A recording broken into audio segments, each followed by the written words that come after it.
Hello friends, welcome to Karur சமையல் videos. இன்றைக்கி நம்ம சேனலில் உளுந்து வடை ரெசிபி தாங்க பார்க்க போகிறோம். இந்த மாதிரி உளுந்து வடை நீங்கள் வீட்டில் செஞ்சிங்கன்னா கிட்ஸ் எல்லாம் விரும்பி சாப்பிடுவாங்க, பெரியவங்களும் விரும்பி சாப்பிடுவாங்க. அது எப்படி பண்ணணும்னு வாங்க வீடியோக்குள்ளே போய் பார்க்கலாம். ஃபஸ்ட்டு உளுந்து வடை பண்ணுறதுக்கு நம்ம உளுந்த மாவு ரெடி பண்ணுங்க. நான் ஒரு 50 கிராம் உளுந்த பருப்பு ஊற வச்சு அதை அரைச்சி எடுத்து வச்சுருக்கேன்.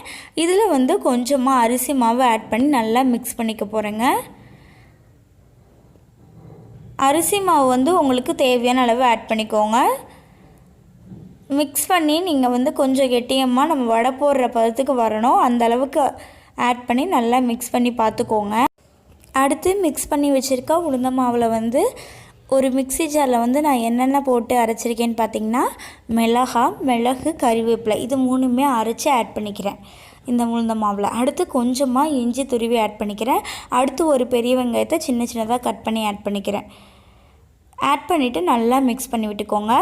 நம்ம இந்த மிளகா, கறிவேப்பிலை இதெல்லாம் மிக்சியில் அரைச்சி சேர்த்தோம்னா கிட்ஸுக்கெலாம் சாப்பிடும்போது வாயில் கடித்து மிளகாலாம் எடுத்து வைப்பாங்க, கறிவேப்பிலை வேணான்னு எடுத்து வைப்பாங்க, மிளகு வேணான்லாம் எடுத்து வைப்பாங்களா, அந்த மாதிரிலாம் எடுத்து வைக்க மாட்டாங்க. அடுத்து தேவையான அளவு உப்பு சேர்த்துக்கலாம். உப்பு சேர்த்து நல்லா மிக்ஸ் பண்ணி விட்டுருங்க. அடுத்து நம்ம வடை போட ஆரம்பிச்சிடலாங்க. ஸ்டவ் ஆன் பண்ணி கடாய் வச்சு கடாயில் தேவையான அளவு ஆயில் ஆட் பண்ணி ஆயில் நல்லா சூடாகணுங்க. ஆயில் நல்லா சூடாயிருச்சு. இந்த மாதிரி கொஞ்சம் கொஞ்சமாக பால் சைஸில் நான் வடை போட்டுக்க போகிறேன். நீங்கள் உங்கள் விருப்பப்படி எப்படி வேணாலும் எந்த சைஸில் வேணாலும் வடை போட்டுக்கலாங்க.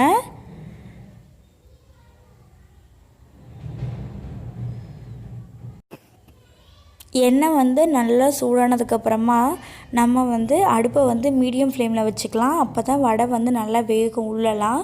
இல்லைன்னா சீக்கிரமாக கலர் வந்துடும், அப்புறம் வடை உள்ளுக்குள்ளே நல்லா வெந்திருக்காது. இந்த மாதிரி கலர் சேஞ்ச் ஆகுங்க. இந்த எண்ணெய் கொதிப்பெலாம் நல்லா அடங்கிரும் வடை வெந்துருச்சுன்னா.